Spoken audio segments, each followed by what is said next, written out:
like, comment, subscribe. I know I said I'll be doing the book summaries chapter by chapter, but this one is impossible. This one is a short story, and short stories should be doable. But Games Workshop asked for like $3.49 for a one-page book, a short story of 1 page. I asked for $1.40 or something like that for 5. I have better prices than Games Workshop apparently. Whatever. I can't do this chapter by chapter. It's just too little. So we'll be reading it. Yeah, we're doing an audiobook reading. I have no other option for this. The Fury by James Shallow. I never know how to say his name. The power sword falls in a screaming arc, more a thing alive with its own anger than a weapon controlled by his hand. He sees its descendant, the fractions of seconds extended by the chem-simulated processing of his gene-enhanced brain. He sees it at point of impact, the molecule-fine edge slicing through the armor plate of the traitor cultist war gear. The momentary flash of sparks as metal is torn apart. The blade sinks into flesh, easy and quick, cutting and burning. Meat smell, seared flesh, heavy in his nostrils, triggering the scent memory of a grox butchered for sustenance months ago. The enemy makes a sound that is not a scream. Not truly. It's more a moan, a cry of futility.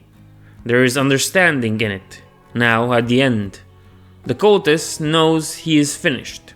The blood gushes like wine from a cracked urn, a stream becoming a spray, a jetting, throbbing pulse that pulls at the murdered man's feet.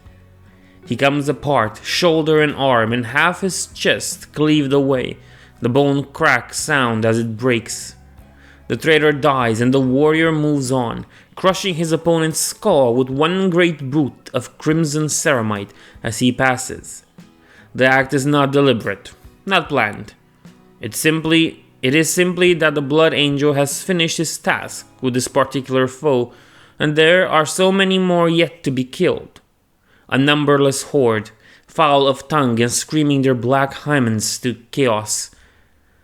The Blood Angel and his kinsmen will murder them all before the day is done, and soak the earth of this inconsequential world with the spoil. He is firing the bolt pistol. It bucks in his armored gauntlet like a living thing, eager as if it could leap from his fingers if so allowed. Echoing crashes of shot blast thunder calls across the reeking battleground, and with each expended round, a death follows closely. Skulls explode into pink haze. Limbs are turned to red slurry. No moment of kill power is wasted. It is how he was trained. It is how his primogenitor fought. Fury, marshaled and controlled like lightning in a bottle. The power of rage harnessed. A darkness of potentials hidden beneath a mask. And yet the mask may slip. At his side, the brother fights with greater and greater abandon. He knows this man, Selikan, of the Third. He is far from his unit, perhaps propelled by the fog of war and the crush of battle. But Brother Selikanen does not seem to pay it any mind. He watches Selikanen fighting as he reloads the pistol. Selikanen has removed his helmet, but not for any good reason that can be intuited. Whatever. The warrior's face is drenched in crimson. The black spray of hearts burst open to the air. His armored fists end in steel claws, barbed talons that can tear the hulls of tanks. They are smoking with newly spilled blood, hot vapor steaming off them in the cold air. Selikanen is in a fury, and it comes from the Blood Angels like radiation. He feels it like the aura of an inferno, lapping against him. Rage, black as space. Thirst, red as blood. Selikanen is deep swimming in it, awash in it. His battle brother's anger is something quite magnificent to behold. Until Selikanen is killed, a brilliant rod of purple lightning bursts from within the cultist lines as heavy last cannons discharge at near range. He flinches away, nictating membranes flicking closed over his eyes to protect him from the day's flash. When he blinked back to full sight, a tenth of a second later, Selkanen is quite dead. A charred hole large enough to fit a fist through has scored Brother Selikanen's torso, penetrating armor, flesh, and bone. He topples like a felted tree and sinks into the squelching, blood-thick mud. Selikanen's last act is to look at him, something unseen across the gap between the two blood angels. The ghostly thing is anger. The moderated wrath of the warrior suddenly ebbs away, and he feels himself fill with a kind of rage that only titans can know. His battle brother is lost, and now all he wants is to take back the blood cost of Selikanen's murder. It is a death undeserved, for every warrior of the Adeptus Astartes is worth 1,000 of these screaming, mewing, horde children zealots. He wants to take the payment now. The Blood Angel forgets his bolter. This is a deed to be done close at hand, eye to eye. Those who perish must go to their warped gods knowing who killed them and why. Bellowing his Primarch's name, the son of Sanguinius hurls himself into the enemy line, his sword becoming a bright and shining blur. Death follows close.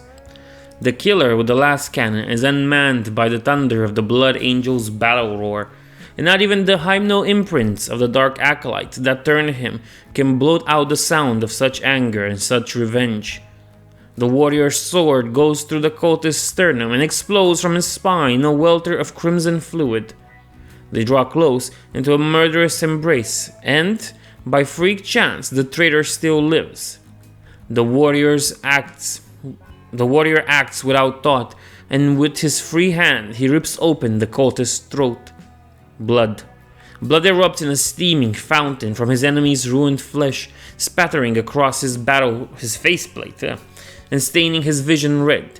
It clogs the breather grill. The hot, coppery perfume saturates the inside of his helmet. His mouth instantly floats with saliva, and he wants nothing more than to tear off his armored helmet and drink deep of the spill. He savors a desire for that rich taste, and the wine-dark flow of the Vitic across his tongue and down his throat. He feels the mask slipping off his face, the perfect patrician mask of nobility and humble heroism, the outward eternal character of the Blood Angels cast in the likeness of the great Sanguinius. He feels it crumbling, becoming dust. Beneath the cursed power of his Primarch's burning blood rises to the surface. The gift of strength and courage that makes him a superlative warrior now turns dark. Rage as black as space, thirst red as blood. In this moment he balances on the edge of the abyss, an angel of death, cursed and blessed in equal measure, doused in the vitae of those deserving his fury. The battle without will be won this day. Victory was never in doubt. The battle within, it lingers still, hidden beneath the mask.